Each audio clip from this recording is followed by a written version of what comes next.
Welcome back everyone. Welcome to civil services study. समीक्षा अधिकारी की टेस्ट सीरीज चल रही है और इस टेस्ट में प्रैक्टिस करेंगे हिंदी के प्रश्नों पर। हिंदी के 60 प्रश्न आते हैं समीक्षा अधिकारी में। आर ओ में 60 प्रश्न जो है वो 60 अंक के होते हैं और हिंदी में जो टॉपिक हैं वो टोटल 6 टॉपिक हैं। ठीक है, 6 टॉपिक से आएंगे 60 प्रश्न। तो क्वेश्चन नंबर 1 पर आ जाइए। डिस्क्रिप्शन बॉक्स में इसका लिंक है। टेस्ट सीरीज़ का प्लेलिस्ट बना रखी है, टेलीग्राम चैनल से भी जुड़ जाइएगा। हल्दी शब्द का तत्सम बताइए क्या होता है। तत्सम संस्कृत शब्द, जैसे शब्द जो संस्कृत शब्दों से आए हैं वो तत्सम है और सामान्य बोलचाल के शब्दों को बोलते हैं तद्भव। ठीक है, तत्सम तद्भव। तो हल्दी का यहाँ तत्सम रूप होगा, बताइए क्या। हरिद्रा, हरिद्रिका, हल्दी का या हरदी। हल्दी का तत्सम रूप हो जाएगा हरिद्रा, ऑप्शन नंबर ए। दूसरा प्रश्न है, तत्सम शब्द की पहचान आपको करनी है। कठिन, मजबूत, कठोर, क्लिष्ट। कठोर तद्भव है, मजबूत तद्भव है, कठिन तद्भव है, या क्लिष्ट जो है वो हो जाएगा तत्सम। दीठी का तत्सम रूप क्या है। दीठी का तत्सम रूप होगा इनमें से क्या। दृष्टि। कौन सा करेक्ट है, ये वाला, ये वाला, बी वाला। ठीक है, तो दृष्टि हो जाएगा दीठी का। देखिए कुछ इसमें तत्सम शब्दों को पहचानने की एक कुछ जो अक्षरों की ट्रिक है, जैसे कि ये शा। ठीक है, और कुछ ऐसे शब्द हैं त्रा। ये जिन शब्दों में आ जाएंगे ये अक्षर, तो वहाँ जो है लगभग 100% तो नहीं लेकिन 95% से ऊपर वो तत्सम शब्द होते हैं। मुद्री का तत्सम रूप है। मुद्री जो एक तद्भव है, इसका तत्सम रूप होगा, बताइए क्या। मुद्री या मुद्रिका। मुद्रिका हो जाएगा। तो मुद्री का तत्सम रूप होगा मुद्रिका। ससुर का तत्सम शब्द है। ससुर जो एक तद्भव शब्द है, इसका जो तत्सम बनेगा वो बनेगा स्वैसुर। ठीक है, यानी ये।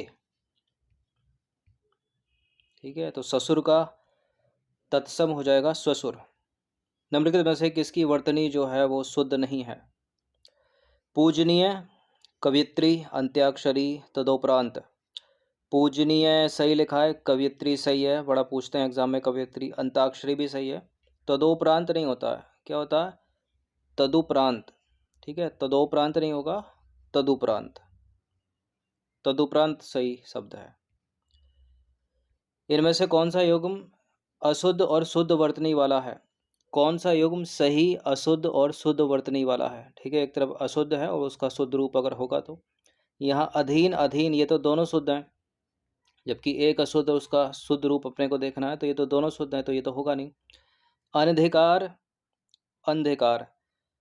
ठीक है, ये भी गलत है, शुद्ध रूप अंधकार नहीं होता है।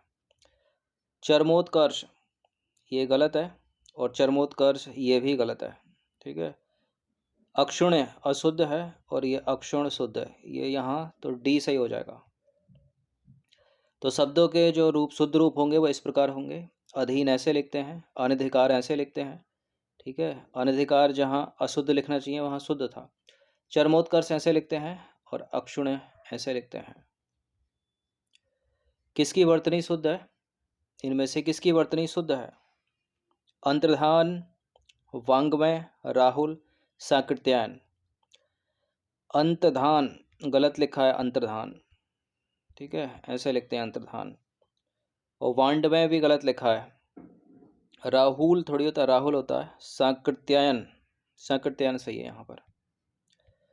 तो अंतर्धान लिखा जाएगा इस तरह से, और वांग्मय का वांडमय, एक बिंदी और लगेगी यहाँ पर। ठीक है, ए यहाँ, तब करेक्ट होगा। राहुल छोटी उ की मात्रा लगेगी, ना कि बड़े उ की। साकृत्यायन करेक्ट है। वर्तनी की दृष्टि से किस युग्म के दोनों शब्द शुद्ध नहीं है। आनुषंगिक परीक्षा, अनुग्रहित, नरक, टिप्पणी, हिरण्यकशिपु, विदोषी, श्रृंगार। बताइए कौन सा इसमें इनकरेक्ट है। दोनों शब्द शुद्ध होने चाहिए। परीक्षा सही लिखा है। आनुषंगिक, आनुषंगिक होता है, अनुषंगिक, आनुषंगिक ही होता है, सही है। नरक सही है, अनुग्रहित भी सही है। अगर इस तरह से होता है, इस तरह से, तो गलत हो जाता वो। टिप्पणी सही है, हिरण्यकशिपु भी सही है, विदुषी सही है, लेकिन श्रृंगार गलत है। ठीक है, श्रृंगार जो है वो इनकरेक्ट है। श्रृंगार कैसे लिखा जाएगा? श्रृंगार लिखा जाएगा ऐसे, ठीक है। तो श्रृंगार में ये जो है वो गलत है, ये करेक्ट है, ठीक है, ये नहीं होगा। श्रृंगार, श्रृंगार। 10वां प्रश्न है, वर्तनी की दृष्टि से इनमें से किस विकल्प के सभी शब्द जो हैं वो शुद्ध हैं? विरहणी, प्रज्वलित, उज्ज्वल। विरहिणी सही है, प्रज्वलित सही है, लेकिन उज्ज्वल गलत है, दो छोटे छोटे जा बनेंगे उज्ज्वल में। समुज्ज्वल यहाँ पर सही है, परलौकिक नहीं होता है, पारलौकिक होता है। आशीर्वाद शुद्ध है। धोबिनी नहीं होता, धोबिन होता है। और भगीरथी नहीं होता, भागीरथी होता है, ये भी गलत है। छिद्रान्वेषी में जो है वो ये वाला शाह बनेगा, छिद्रान्वेषी। कवयित्री यहाँ सही है, क्लेश सही है, और यहाँ टिप्पणी भी सही है, डी सही है। तो कवयित्री, क्लेश, टिप्पणी यहाँ पर करेक्ट हो जाएंगे। बाकी अन्य शब्दों के जो शुद्ध रूप होंगे इस प्रकार होंगे, विरहिणी, प्रज्वलित, उज्ज्वल, समुज्ज्वल, पारलौकिक, आशीर्वाद और धोबिन इस तरह से लिखा जाएगा, भागीरथी इस तरह से, और छिद्रान्वेषी जो है वो ऐसे लिखा जाएगा, छिद्रान्वेषी। चलिए आगे आ जाइए। प्रश्न क्रमांक संख्या 11 से 16 तक अनेक शब्दों के लिए एक शब्द को पहचानना है जिसमें संसार के प्रति मोह ना हो। देखिए, जिसके देह में, हृदय, जिसके मन में जो है ममता ना हो वो तो निर्मम होता है, ठीक है। जिसके हृदय में ममता ना हो निर्मम होता है। यहाँ जिसमें संसार के प्रति मोह ना हो वो हो जाएगा, कलंक नहीं होगा, प्रणय नहीं होगा, बीतरागी हो जाएगा, बीतरागी, ठीक है, बीतरागी। तो बाकी प्रणय क्या होता है? प्रणय होता है सख्य भाव मिश्रित अनुराग को कहते हैं प्रणय। और कलंक कुसंगति के कारण चरित्र पर दोष लगाना। और निर्मम जिसके हृदय में ममता ना हो। जिसके पास कुछ भी ना हो उसके लिए एक शब्द क्या है? किंचन, अंकिंचन, अंकिंचन या फिर अनिवर्चनीय। जिसके पास कुछ ना हो वो होता है अंकिंचन, लेकिन सही रूप क्या है? ठीक है, छोटी की मात्रा लगेगी, ये बी वाला, अंकिंचन। तो जिसके पास कुछ ना हो अंकिंचन। और अनिवर्चनीय क्या होता है? जो वाणी द्वारा व्यक्त ना किया जा सके। क्वेश्चन नंबर 13 पर आ जाइए। निम्नलिखित में से कौन सा जो है वो सही नहीं है? वह व्यक्ति जिसको भूमि के भीतर की वस्तुओं की जानकारी हो, भूगर्भवेत्ता। ये भी देख लीजिए कि लिखा सही है शब्द, क्योंकि यहाँ से भी कट जाते हैं प्रश्न। वह स्थान जो पृथ्वी, चंद्रमा और सूर्य आदि के मध्य स्थित है, अंतरिक्ष। जो इंद्र पर विजय प्राप्त कर चुका हो, जितेंद्रिय। और उच्च कुल में पैदा व्यक्ति, कुलीन। देखिए, वह व्यक्ति जिसको भूमि के भीतर की वस्तुओं की जानकारी है, भूगर्भवेत्ता करेक्ट है। वह स्थान जो पृथ्वी, चंद्रमा और सूर्य के मध्य स्थित है, अंतरिक्ष सही है। जो इंद्र पर विजय प्राप्त कर चुका हो वो तो इंद्रजीत होगा ना। जिसने इंद्रियों को जीत लिया हो वो जितेंद्रिय होता है, गलत सी। उच्च कुल में पैदा व्यक्ति, कुलीन। तो जो इंद्र पर विजय प्राप्त कर चुका हो वो इंद्रजीत होता है, जितेंद्रिय नहीं। जितेंद्रिय होता है जिसने इंद्रियों को जीत लिया हो। नंबर 14 पर आ जाइए। निम्नलिखित में से कौन सा जो है वो सही नहीं है? पाप करने के बाद स्वयं दंड पाना, प्रायश्चित। कंजूसी से धन खर्च करने वाला, कृपण। और पर्वत की तलहटी, उपत्यका। और किसी की सहायता करने वाला, हितैषी। किसी की सहायता करने वाला तो सहायक होता है, ठीक है, गलत है यहाँ पर चौथा वाला। तो किसी की सहायता करने वाला होता है सहायक। और हितैषी होता है भला चाहने वाला। हितैषी देख लीजिए कैसे लिखते हैं हितैषी, दो मात्रा आएंगी ताकि ऊपर। मछली की तरह गोल आंखों वाली के लिए एक शब्द होगा।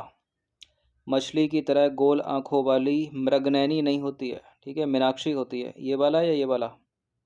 मीनाक्षी, बड़े की मात्रा लगेगी, ठीक है। मछली की तरह गोल आंखों वाली के लिए एक शब्द मीनाक्षी। इनमें से कौन सा एक सही नहीं है? पीछे चलने वाला, अनुगामी। जिस स्त्री के पुत्र और पति ना हो, अवीरा। और मनमाना आचरण करने वाली स्त्री भी अवीरा। जिसका आदि ना हो, अनादि।